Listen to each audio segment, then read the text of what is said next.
लोग थे उपेक्षा भाव से बराबर से निकल जाते। संस्कृत में एक श्लोक है, तृणम लघु तृणातूलम तूलादपि च याचक है। संसार में सबसे लघु, सबसे छोटा और सबसे हल्का तिनका होता है। तिनके छोटे छोटे होते हैं, जैसे तूड़ी के तिनके होते हैं और तिनके और छोटे छोटे उड़ते रहते हैं हवा में, इधर से उधर उड़ते रहते हैं। इतने छोटे होते हैं, कई बार तो मैं क्यों कठोर कल्पना करूं फिर भी ध्यान आए, आंख में गिर जाए, कहीं छोटे छोटे तिनके होते हैं। तृणम लघु, वो तिनके बहुत छोटे होते हैं।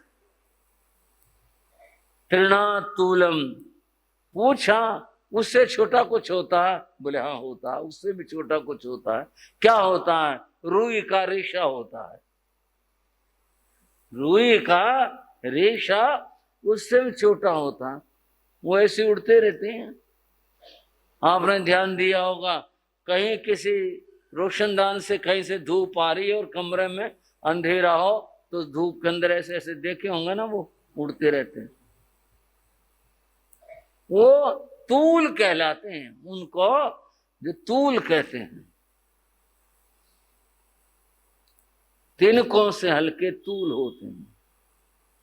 फिर कहा उससे भी कोई चीज हल्की है? बोले होता है। तूलादपि च याचक है, मांगने वाला उससे भी छोटा, उससे भी लघु होता है। काया से तो जरूर वो बड़ा दिख रहा है, पर उसकी स्थिति तो उस तूल से भी छोटी है।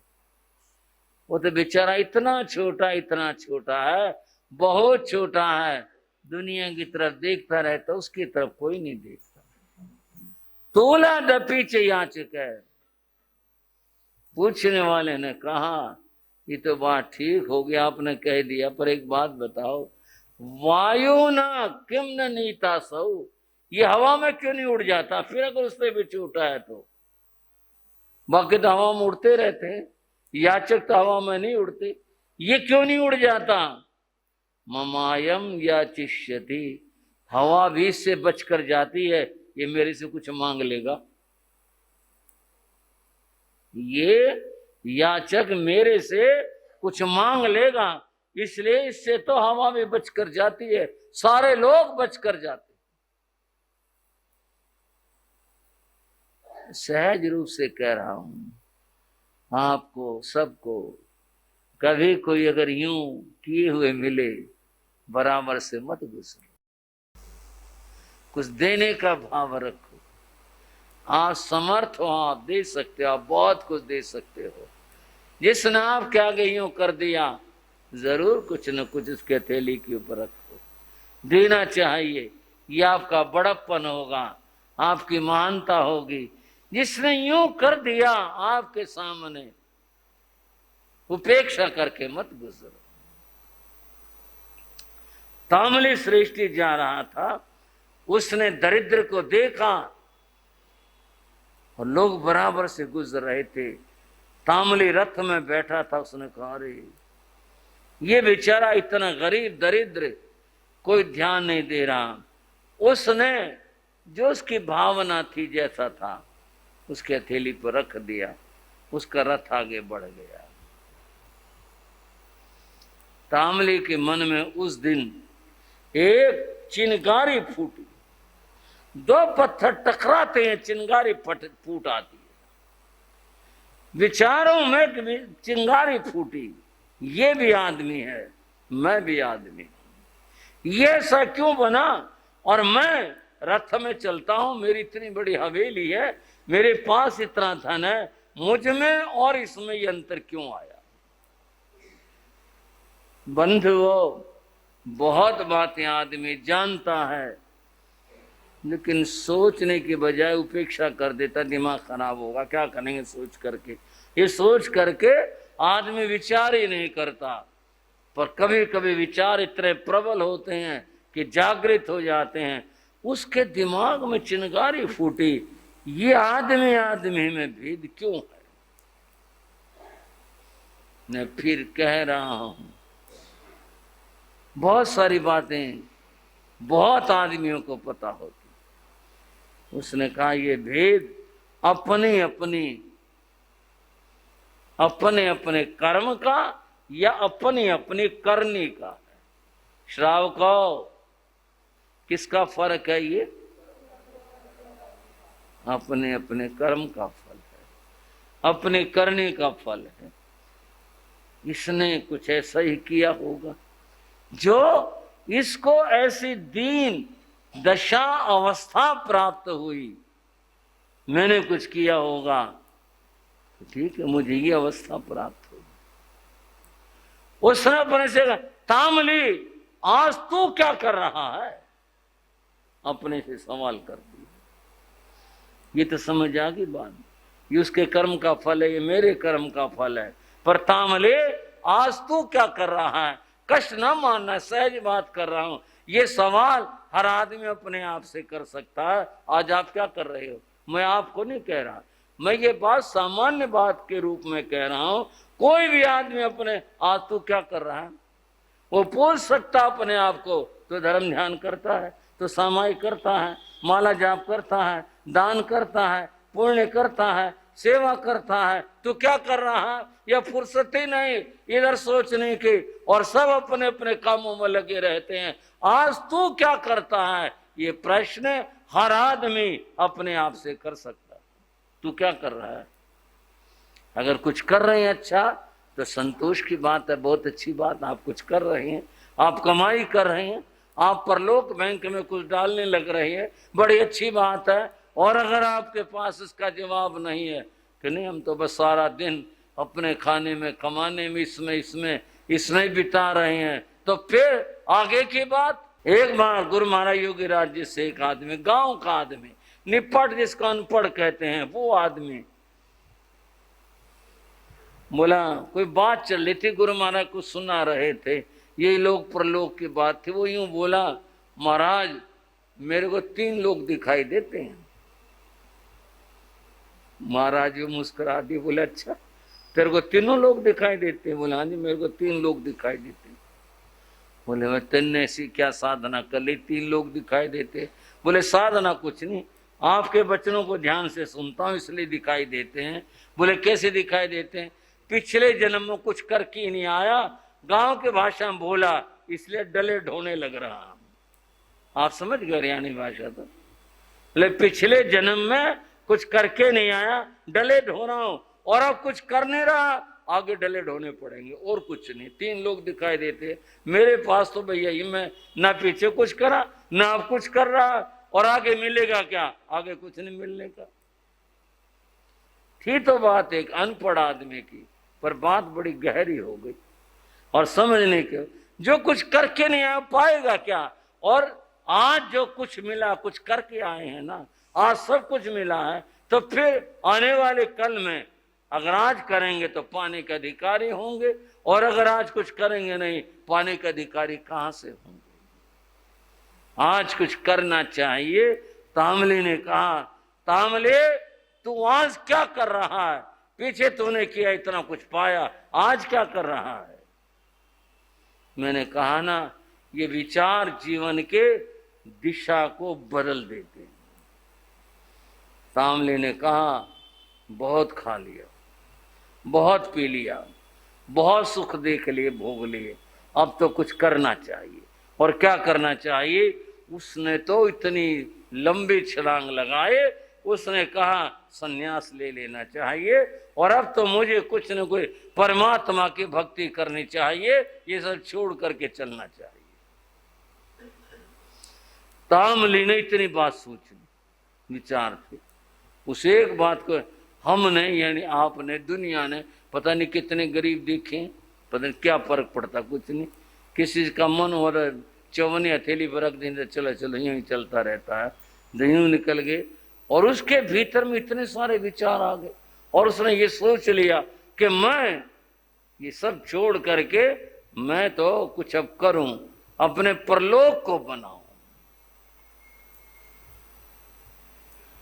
2 पंक्तियां ध्यान आ रही हैं। ये जन्म चमकाना परलोक भी बनाना के जिंदगी में भूल कर भी पाप ना कमाना। ये जन्म चमकाना परलोक भी बनाना के जिंदगी में भूल कर भी पाप ने कमाना।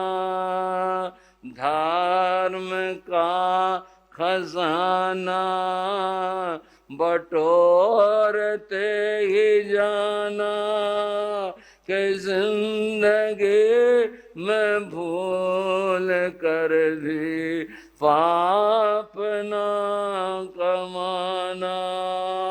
धर्म का खजाना बटोरते ही जाना कि जिंदगी में भूल कर भी पाप ना।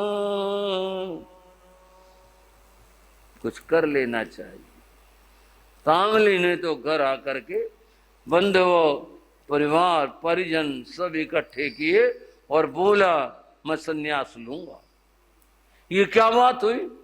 सबने प्रश्न किया, बोले संन्यास लूंगा। मित्रों को परिजनों को सबको उसने क्षमा याचना की, सबको भोजन कराया और उसने संन्यास ले लिया। वो कोई जैन साधु नहीं बना। सवाल जैन और अजैन का है ही नहीं, सवाल विचारों के परिवर्तन का है। इतना परिवर्तन आया, उसने सब वैभव इतना धन धान्य सब छोड़कर परिवार का मोह छोड़ करके और संन्यास ले लिया। और संन्यास उसने लिया।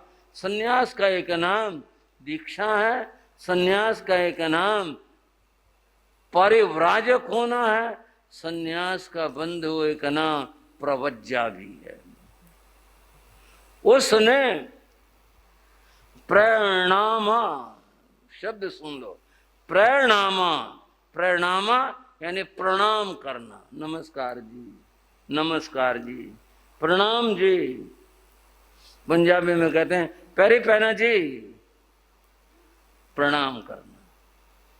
उसने प्रणामा प्रवज्जा अंगीकार की, घर पार छोड़कर सन्यासी बना। सन्यासियों के सबके अलग अलग अलग अलग सबके अपनी अपनी परंपराएं हैं। प्रणामा प्रवज्जा ली, प्रणामा प्रवज्जा लेकर उसने क्या किया, क्या तपस्या करे, जो इस तरह से आया वो व्यक्ति, उसकी बात अब आगे समझेंगे। समय हो गया, इस चर्चा को फिर विराम देते हैं, आगे समझेंगे हुआ क्या और क्या बीता आगे। आज की बात यहीं तक। गुरु योगीराज गुण गाले, चरणों में शीश झुकाले। गुरु योगीराज गुण गाले, चरणों में।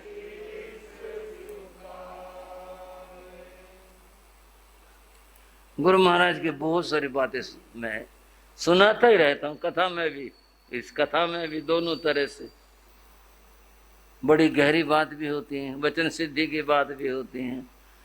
लेकिन एक होता आदमी से थोड़ा सा योना बहन के कहने से कुछ हो जाता है, डर सा लगने लग जाता है, ऐसा कुछ नहीं था। बड़े सहज महापुरुष थे, बड़े आनंद मनाते। ऐसा यूं भाई महाराज जी कुछ कह देंगे कोई, ये तो उनके पास में भी बात नहीं थी भी कोई आदमी सोचे भाई पता नहीं क्या मुंह से निकाल, ना ना कुछ नहीं। योगीराज जी तो इतने मधुर और इतने इतने अच्छे थे, आनंद लेते थे। एक दो आनंद की बात आज सुनाता हूं। एक बार संगरूर में ठहरे हुए थे, 3-4 बजे का समय था। एक भाई आया, थोड़े से बुजुर्ग से थे, शरीर से थोड़ा से हेल्दी थे, सांस चढ़ रहे, आए आके वंदना करी। महाराज ने देखा, भाई क्या बात है, आज तो लाला जो है बड़े उससे आ रहे हैं। गुरु महाराज बोले, उनका नाम ले गए, क्या बात है, आज तो बड़े सांस चढ़ा रखे हैं, कहां से आ रहे हो? महाराज आए क्या? महाराज आज तो मर गए। बोले भाई यूं को, हम तो राजी खुशी बैठे, हम क्यों मर गए? बोले मैं से याद। बोले महाराज आज तो मर गए। बोले नहीं भाई नहीं, हम राजी खुशी बैठे हैं, हम क्यों? ना ना ना महाराज यह बात नहीं, गलती होगी गलती होगी, पाँव का लगा, हम मर गए। बोले लाला यूं भी ना कहो, तुम क्यों मर गए? ठीक ठाक बैठे हो, मेरे सामने बैठे हो और बात करें मरने की क्या बात हो? ओ नहीं महाराज सांस चढ़ने में वो बात कह नहीं पाया। बोले सांस उतार ले फिर कह दियो। उस समय अंग्रेजों का और जर्मन का युद्ध चल रहा था और भारत अंग्रेजों के उसमें था ही, पराधीन था, इनकी सेना भी वहां थी। बोले महाराज ये सुनने में आई आज बाजार में, बात बहुत गर्म है। बोले क्या बात है? बोले जर्मन जो है वो बम का गोला डालेगा संगरूर पे, बाजार में ये बात है। बोले महाराज बम पड़ेगा, वो सारे मर जाएंगे। महाराज बोले भाई लाला बात सुन ले, देख बम का फिक्र उसने होगा। अब आप बात सुनो क्या बोले, बम का फिक्र उसने होगा जो 80,000 रुपये के नोट चमड़े के बटुए में रखकर और उसका रस्सी बांधकर तिजोरी में रखकर ताला लगाकर चाबी अपने आंटी में लगा कर रखता, उसने वो लाला की बात थी, लाला ने बताई थी। बोले जी मैंने 80,000 रुपये अपने जोड़ रखे हैं और चमड़े के बटुए में सी करके और मैंने तिजोरी में रख करके और चाबी में अपने यहाँ रखता हूँ। बोले भाई बम का फिक्र होगा उस लाला को जिसने 80,000 के नोट जो है चमड़े के बटुए में रख करके अपने तिजोरी में रख करके चाबी जो आंटी में लगा के रहता, फिक्र होगा। ओ महाराज आपने कौन सी बात कह दी, यूं नहीं है, बम गिरेगा तो कोई मेरे ऊपर थोड़ी गिरेगा, सबके ऊपर गिरेगा।